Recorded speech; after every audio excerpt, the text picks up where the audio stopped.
بسم اللہ الرحمن الرحیم۔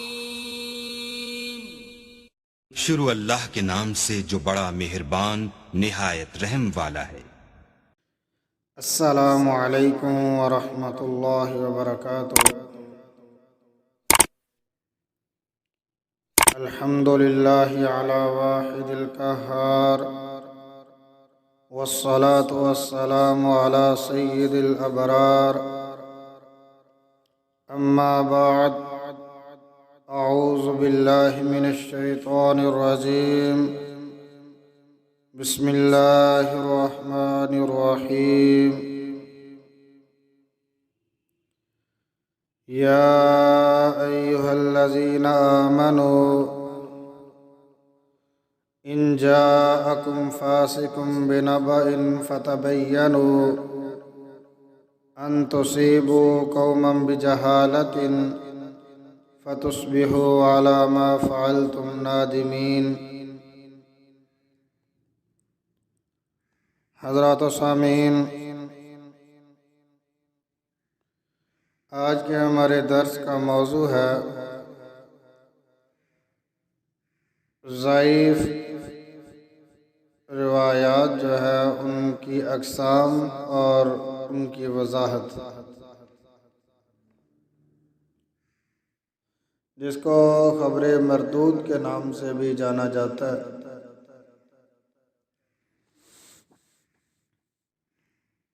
تو حضرات گرامی،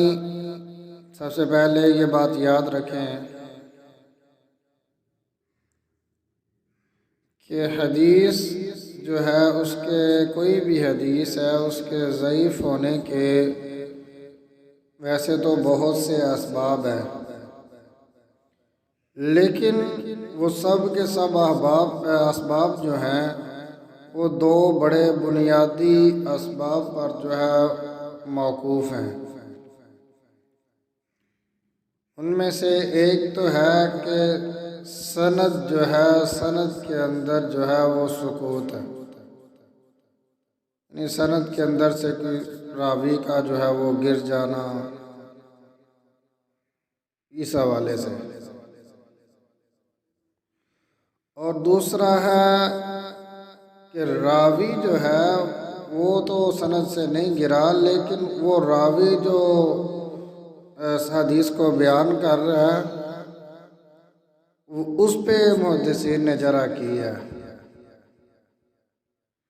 ٹھیک ہے، تو ایک ہے سند کے ساقط ہونے کی وجہ سے حدیث جو ہے وہ ضعیف ہوتی ہے، ایک ہے کہ راوی کے اوپر تان کی وجہ سے، راوی کے اوپر جرح کی وجہ سے جو ہے نا وہ اس کی بیان کردہ روایت ضعیف ہوتی ہے۔ تو آج کے درس میں انشاءاللہ العزیز اس کی پہلی قسم جو ہے کہ سند کے اندر جو سکوت ہوتا ہے، انقطاع ہوتا ہے، جو اس کی کتنی اقسام ہیں، اس حوالے سے انشاءاللہ چند گزارشات کروں گا۔ تو حضرات گرامی، علماء حدیث نے، محدثین کرام نے اس کی چار صورتیں، چار شکلیں جو ہیں وہ بیان کی ہیں، چار قسمیں بیان کی ہیں سند کے اندر سکوت کی، جن میں سے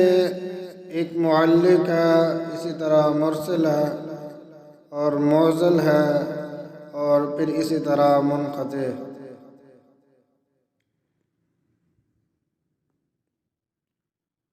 تو آئیے بلا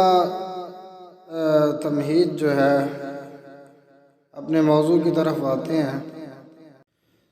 جی تو حضرات گرامی، یہ معلق روایت جو ہے ان میں، ان اقسام میں سب سے پہلے اس کا ذکر کیا گیا ہے۔ تو معلق جو ہے یہ باب اللہ کا سے اسم مفعول کا صیغہ ہے، یعنی ایک چیز کا دوسری چیز سے رشتہ جوڑنا، اس سے مربوط کرنا اور اسے معلق بنا دینا۔ اس سند کو معلق اس لیے کہتے ہیں کیونکہ یہ اوپر والی بلند جہت سے تو متصل ہوتی ہے، یعنی صحابی والی جو ہے جانب ہے، اور نیچے والی قریبی جہت سے جو ہے وہ منقطع ہوتی ہے۔ اس کی مثال آپ ایسے سمجھیں کہ جیسے کوئی چیز جو ہے وہ چھت سے اس کو نیچے لٹکا دیا گیا ہو. اب وہ اوپر والے حصے سے تو چھت کے ساتھ اٹیچ ہے، لیکن نیچے جو لٹک رہی ہے زمین کے اور اس کے درمیان جو ہے وہ انقطاع ہے. وہ زمین و آسمان، زمین اور چھت کے درمیان جو ہے وہ معلق ہے، یعنی لٹکی ہوئی ہے. تو معلق کی جو ہے وہ مختلف صورتیں جو ہے امام ابن حجر عسقلانی رحمہ اللہ نے جو شرح نخبہ کے اندر بیان کی ہیں، ان میں سے ایک ہے کہ مکمل سند جو ہے وہ حذف ہو. تو پھر اس طرح کہا جائے گا کہ رسول اللہ صلی اللہ علیہ وسلم نے فرمایا، یا پھر صحابی کے علاوہ باقی ساری سند جو ہے وہ حذف ہو، یا صرف صحابی یا تابعی جو ہے اس کا ذکر کر دیا جائے، باقی سند جو ہے وہ حذف ہو. اس کی مثال جو ہے وہ امام بخاری رحمہ اللہ نے اپنے صحیح کے اندر ایک باب قائم کیا، باب ما یذکر فی الفاخذ. اس کے آغاز میں ذکر کیا کہ وقال ابو موسیٰ غط النبی صلی اللہ علیہ وسلم رکبتیہ حین دخل عثمان. اب یہ معلق حدیث ہے کیونکہ امام بخاری رحمہ اللہ نے صحابی کے علاوہ اس کی مکمل سند جو ہے وہ حذف کر دی ہے، اور یہ صحابی جو ہے یہ ابو موسیٰ اشعری رضی اللہ تعالیٰ عنہ ہے. تو حضرات گرامی، معلق روایت کا حکم جو ہے وہ یہ ہے کہ محدثین کے نزدیک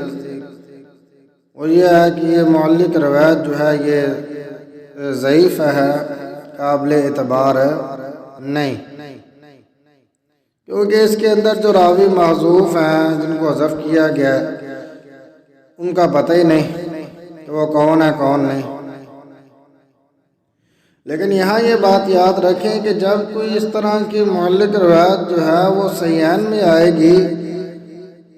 تو اس وقت جو ہے اس کو ضعیف جو ہے وہ قرار نہیں دیا جائے گا. اس وقت اس کا ایک خاص حکم ہوگا، جیسا کہ جو ہے وہ صحیح کی بحث کے اندر جو ہے اس سے پہلے جب صحیح حدیث کا ذکر کیا تو بیان کیا تھا. بہرحال اسے دوبارہ ذکر کر دیتے ہیں. تو اس وقت اس کا حکم جو ہے وہ یہ ہوگا کہ جو معلق روایت صیغہ جزم سے بیان کی جائے، یعنی راوی کہے قالا یا ذکرا یا حکا، تو وہ مضاف الیہ یعنی محذوف حصہ جو ہے اس تک جو ہے وہ روایت صحیح سمجھی جائے گی. اور جو صیغہ تمریز یعنی مجہول کے صیغہ کے ساتھ جس کو ذکر کیا جائے قیلا یا ذکرا وغیرہ، تو اس کا مضاف الیہ تک یعنی محذوف جو حصہ ہے اس تک جو ہے نا وہ صحیح کا حکم نہیں لگایا جائے گا، بلکہ ان میں سے صحیح بھی ہوتی ہیں، حسن بھی ہوتی ہیں، اور بعض روایات تو ضعیف بھی ہوتی ہیں. لیکن اس میں کوئی سخت ضعیف جو ہے وہ روایت نہیں ہوتی. اس بات کو ذہن میں رکھیں کیونکہ وہ اس کتاب میں مذکور ہے جس کا نام صحیح ہے. ان میں سے صحیح کو غیر صحیح سے پہچاننے کے لیے اس حدیث کی سند پر بحث و تمہیز جو ہے وہ کی جائے گی اور اس پر مناسب حکم جو ہے وہ لگایا جائے گا. ایسا نہیں ہے کہ جو کسی ایسی حدیث کی کتاب کے اندر ہے کہ جس کے کو جو صحیح کے نام سے جو ہے اس کو موصوف کیا گیا ہے یا اس کو لکھا گیا ہے. تو حضرات گرامی اسی طرح یہ تھی پہلی اس کی قسم. جی تو حضرات گرامی دوسرا ہے مرسل. مرسل یہ ارسلہ سے اسم مفعول کا صیغہ ہے. اس کا معنی چھوڑ دیا، گویا کہ ارسال کرنے والا جو ہے وہ سند کو چھوڑ دیتا ہے اور اسے مطلق جو ہے وہ رکھتا ہے، کسی معروف راوی سے مقید نہیں کرتا. اس کی اصطلاحی تعریف جو نزہۃ النظر وغیرہ میں موجود ہے وہ یہ ہے کہ ایسی حدیث جس کے آخر سند میں تابعی کے بعد انقطاع ہو اور راوی حذف ہو۔ اس کی شکل کچھ اس طرح ہوگی کہ تابعی جو ہے وہ چاہے چھوٹا ہو یا بڑا، وہ کہے کہ رسول اللہ صلی اللہ علیہ وسلم نے یوں فرمایا یا یوں کیا یا آپ کی موجودگی میں ایسے کیا گیا۔ محدثین کے ہاں مرسل کی یہی صورت جو ہے وہ ہے بیان کی گئی۔ اس کی مثال جو وہ حدیث ہے جو امام مسلم نے اپنی صحیح میں کتاب البیوع میں ذکر کی، کہتے ہیں قال حدثني محمد بن رافع حدثنا حجین حدثنا اللیث عن عقیل عن ابن شہاب عن سعید بن المسیب ان رسول اللہ صلی اللہ علیہ وسلم نہا عن المزابنۃ۔ یہ صحیح مسلم ہے، کتاب البیوع ہے کہ آپ نے بیع مزابنہ سے جو ہے وہ منع کیا۔ اب سعید بن مسیب تابعی ہیں، بہت بڑے تابعی ہیں، انہوں نے حدیث نبی کریم صلی اللہ علیہ وسلم سے روایت کیا اور اپنے اور حضرت صلی اللہ علیہ وسلم کے درمیان سے واسطہ ذکر نہیں کیا، یعنی صحابی کا، تو اس نے اس حدیث کی سند کا آخر جو تابعی کے بعد منقطع اور محذوف کر دیا ہے، اور یہ انقطاع کم از کم ایک صحابی کے حذف ہونے سے ہے، اور یہ بھی احتمال ہے کہ صحابی کے ساتھ ساتھ کوئی اور راوی بھی حذف ہو، مثلا تابعی بھی۔ تو یہاں سعید بن مسیب رحمہ اللہ جو ہیں انہوں نے جو ہے وہ صحابی کے واسطے کے بغیر جو ہے وہ بیان کیا، اور یہاں اس چیز کا احتمال بھی ہو سکتا ہے کہ ممکن ہے کہ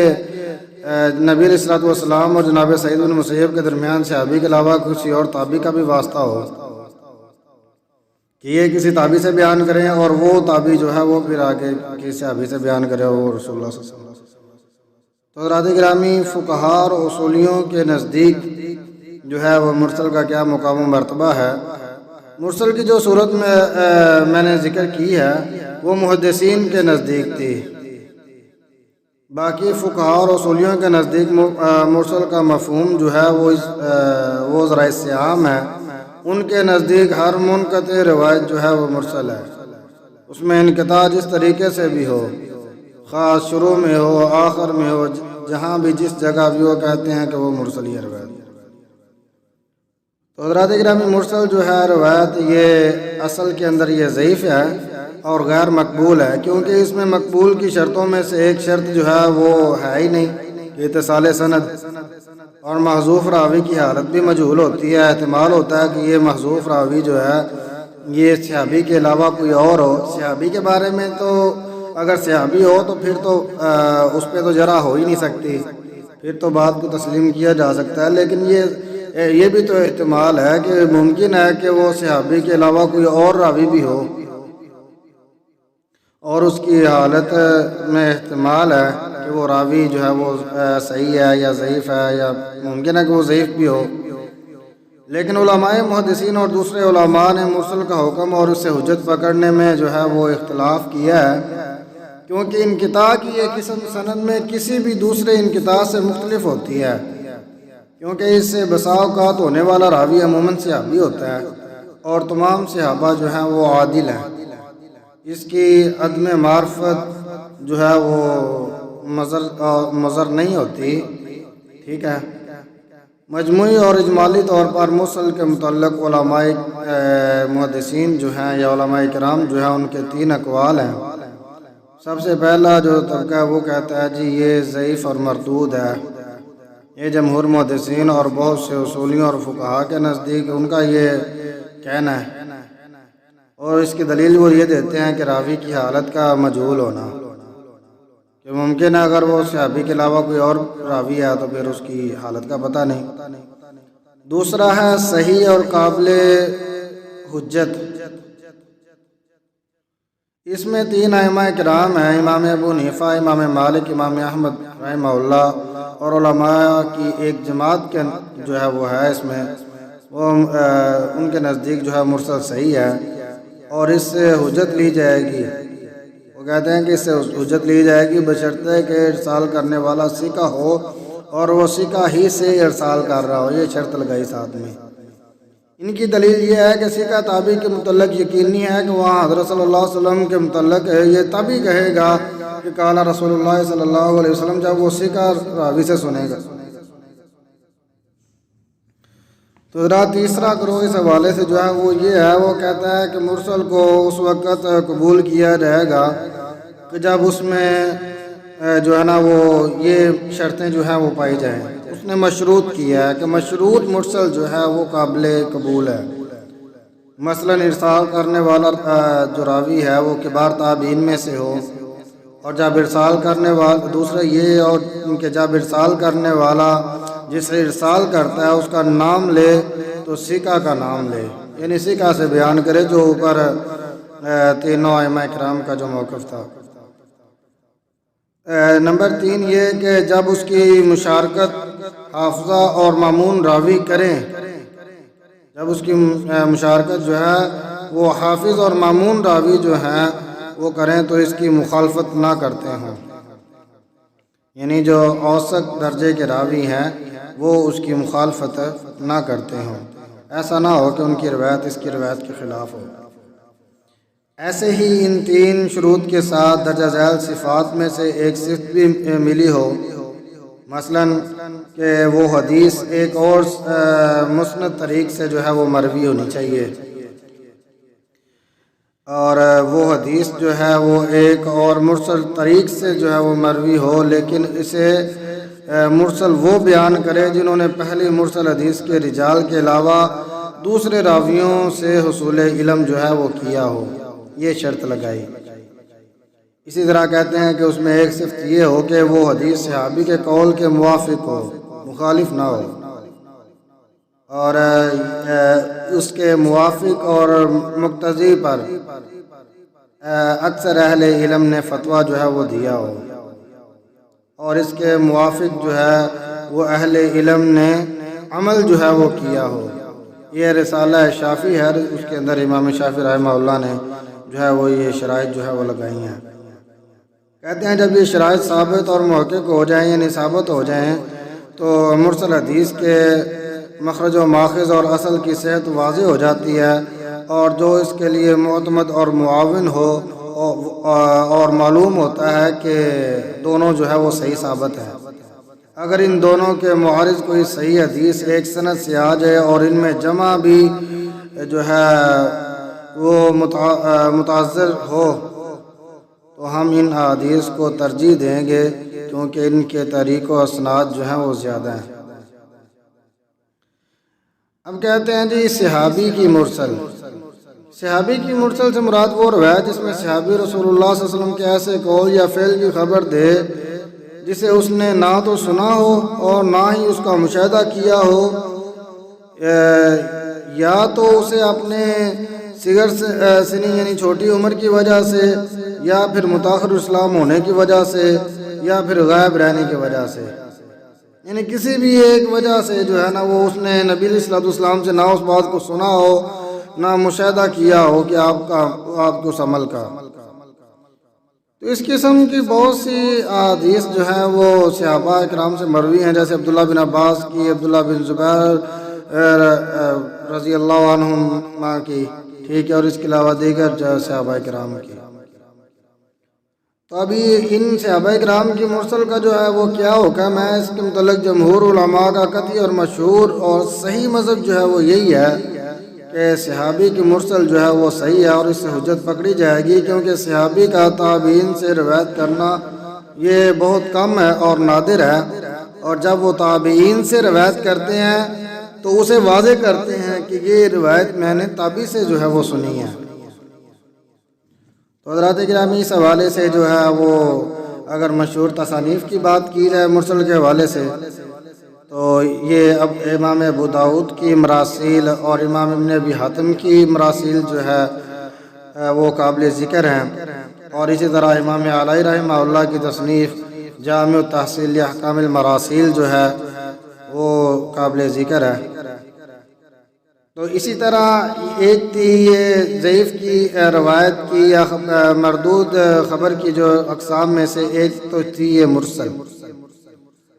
اسی طرح ایک ہے موزل، یہ آضلہ سے اسم مفعول کا صیغہ ہے، جس کے معنی ہے کہ اس نے اسے تھکا دیا یا عاجز کر دیا۔ اصطلاحی تعریف اس کی اس طرح کچھ کریں گے کہ وہ روایت جس کی سند سے دو یا زیادہ راوی مسلسل حذف اور ساکت ہوں، یعنی ایک ہی جگہ سے دو اکٹھے راوی جو ہیں اس سے جو ہے وہ گرے ہوں۔ اس کی مثال وہ حدیث ہے جسے امام حاکم رحمہ اللہ نے معرفت العلوم الحدیث میں اپنی سند سے کانبی تک روایت کیا، اور کانبی امام مالک سے روایت کرتے ہیں۔ وہ کہتے ہیں کہ مجھے یہ بات پہنچی کہ حضرت ابو ہریرہ رضی اللہ تعالیٰ عنہ فرماتے ہیں کہ رسول اللہ صلی اللہ علیہ وسلم نے فرمایا، للمملوک طعامہ وکسوتہ بالمعروف ولا یکلف من العمل الا ما یطیق۔ تو اب یہ حدیث جو ہے یہ موزل ہے، کیونکہ اس کی سند میں امام مالک اور حضرت ابو ہریرہ رضی اللہ تعالیٰ عنہ کے درمیان مسلسل دو راوی جو ہیں وہ حذف ہیں، اور اس میں مسلسل دو راویوں کا سکوت جو ہے وہ ہمیں موطا کے علاوہ دوسری دو سندوں سے معلوم جو ہے وہ ہوا ہے۔ ان کا بھی ذکر جو ہے وہ معرفت العلوم الحدیث کے اندر جو ہے وہ ہے۔ اس کی سند جو ہے، اس روایت کی سند اصل میں کچھ اس طرح تھی کہ ان مالک ان محمد بن جلان ان ابیہ ان ابی ہریرہ تھا رضی اللہ تعالی عنہ۔ تو حضرات گرامی، موزل حدیث جو ہے اس کے حکم کی اگر بات کی جائے تو یہ ضعیف ہے، اور یہ مرسل اور منقطع سے بھی زیادہ خستہ حالت یعنی بری حالت میں ہے، کیونکہ اس کی سند میں معذوف راوی جو ہیں وہ زیادہ ہوتے ہیں۔ اسی بات کا تذکرہ جو ہے وہ الکفایہ کے اندر کیا گیا اور تدریب الراوی کے اندر بھی کیا گیا، اور موزل کے ضعیف ہونے پر تمام علماء کا جو ہے وہ اتفاق ہے۔ اللہ اکبر کبیرہ۔ تو حضرات گرامی، اس طرح اگر اس حوالے سے موزل کے مقامات جو ہے ان کی بات کی جائے تو امام سیوطی فرماتے ہیں کہ موزل، منقطع اور مرسل کے مقامات میں یہ دو کتابیں ہیں۔ تدریب الراوی کے اندر امام سیوطی رحمہ اللہ کہتے ہیں کہ ان میں ایک تو ہے کتاب السنن سعید بن منصور رحمہ اللہ کی، اور اس کے علاوہ ابن ابی دنیا کی تصنیفات و تالیفات جو ہیں وہ اس معاملے میں جو ہے، اس مسئلے میں جو ہے وہ قابل ذکر ہے۔ تو ایک تو تھی یہ موزل مردود کی اقسام میں، اسی طرح ایک ہے منقطع، یہ انقطاع جو ہے، انقطاع سے اس میں فاعل کا صیغہ ہے جو کہ اتصال کی ضد ہے، یعنی ایک ہوتا ہے اتصال، ایک ہوتا ہے انقطاع، ملا ہونا اور نہ ملا ہونا۔ تو اصطلاحی تعریف اس کی یہ ہے کہ وہ روایت جس کی سند متصل نہ ہو، یہ انقطاع کسی بھی وجہ سے جو ہے وہ ہو، یعنی ہر وہ سند جس کے کسی بھی مقام پر انقطاع ہو، خواہ انقطاع جو ہے وہ ابتدائی سند میں ہے، درمیانے سند میں ہے یا آخر سند میں ہے، کسی بھی مقام پر۔ اس معنی میں اس تعریف میں مرسل، معلق اور موزل بھی جو ہے وہ داخل ہو جاتی ہیں، مگر اصول حدیث کے متاخرین علماء نے منقطع کو ایسی تعریف سے خاص کیا ہے جس سے مرسل، معلق اور موزل کی صورت میں موافقت و مطابقت نہیں رہتی، اور متقدمین علماء کا بھی اکثر استعمال ایسے ہی تھا۔ اسی وجہ سے امام نووی رحمہ اللہ جو ہے وہ فرماتے ہیں کہ منقطع کا اکثر استعمال اس کی روایت پر ہوتا ہے جو تابعی سے نیچے طبقے میں سے ہو اور صحابی سے بیان کرے، جیسے مالک عن ابن عمر رضی اللہ تعالیٰ عنہ۔ تو حضرات گرامی، متاخرین اہل حدیث کے نزدیک، محدثین جو ہیں ان کے نزدیک منقطع کے مقام و مرتبے کی اگر بات کی جائے تو کہتے ہیں کہ وہ حدیث کہ جس کی سند متصل نہ ہو، اس طرح کہ اس کو مرسل یا معلق یا موزل کا نام شامل نہ ہو، گویا منقطع ایک عام نام ہے۔ سند میں ہر قسم کے انقطاع کے لیے سوائے انقطاع کی 3 صورتوں کے جو کہ اللہ کی توفیق سے ذکر کرتا ہوں، جن میں یہ ہے کہ آغاز سند کا حذف ہونا یا سند کے آخر کا حذف ہونا یا کسی بھی جگہ سے لگاتار 2 راویوں کا حذف ہونا، یہی راہ ہے جس پر حافظ ابن حجر نخبہ اور شرح نخبہ میں جو ہے وہ چلے ہیں، یعنی یہی موقف انہوں نے اختیار کیا وہاں۔ پھر کبھی انقطاع سند کے ایک مقام پر ہوتا ہے اور کبھی ایک سے زیادہ مقامات پر، مثلا اس طرح کے انقطاع 2 یا 3 ایک ہی سند کے اندر 2-3 جگہ پہ جو ہے وہ انقطاع ہوتا ہے۔ اس کی مثال وہ حدیث ہے جسے عبدالرزاق رحمہ اللہ نے ثوری سے اور عن ابی اسحاق عن زید بن یسیح عن حذیفہ ان سے مرفوع جو ہے وہ بیان کیا کہ ان ولیتموہا ابا بکر فقوی امین۔ اس حدیث کی سند کے درمیان ایک راوی جو ہے وہ شریک، ثوری اور ابو اسحاق کے درمیان سے حذف ہے، جبکہ ثوری نے ابو اسحاق سے مباشرتاً یا مشافہتاً سماع حدیث جو ہے وہ نہیں کیا، بلکہ اس نے شریک سے سماع کیا اور شریک نے ابو اسحاق سے حدیث سنی۔ یہ ایک ایسا انقطاع ہے کہ اس پر مرسل یا معلق یا معضل کا نام صادق نہیں آتا، تو اس روایت کو جو ہے وہ منقطع کہیں گے۔ علماء کا اتفاق ہے کہ منقطع روایت جو ہے وہ ضعیف ہے، اس لیے کہ محذوف راوی کی حالت جو ہے وہ نامعلوم اور مجہول ہوتی ہے۔ تو حضرات گرامی، یہ بھی ایک منقطع جو ہے یہ بھی ضعیف کی اقسام میں سے ایک تھی۔ اسی طرح ایک ہے مدلس، تو یہ ذرا تھوڑی لمبی بحث ہے، وقت کافی ہو چکا ہے، انشاءاللہ العزیز آئندہ درس کے اندر جو ہے اس کا ذکر کروں گا۔ مدلس راوی جو ہے یا ایسی روایت کہ جس کی سند کے اندر تدلیس ہوئی ہے، انشاءاللہ العزیز تدلیس کے حوالے سے آئندہ درس کے اندر جو ہے وہ گزارشات کروں گا۔ اللہ سے دعا ہے کہ اللہ عمل کی توفیق عطا فرمائے، اور اللہ رب العزت کتاب و سنت کو سمجھنے کی توفیق عطا فرمائے، اور اللہ رب العزت ہمیں جب تک زندہ رکھے ایمان پہ رکھے، موت آئے تو اسلام پہ آئے۔ اللہ رب العزت ہم سے اپنے دین کا کام لے لے، اپنے اور اپنے محبوب کے دین کے دفاع کے لیے اللہ رب العزت ہمیں پسند کر لے۔ وما توفیقی الا باللہ۔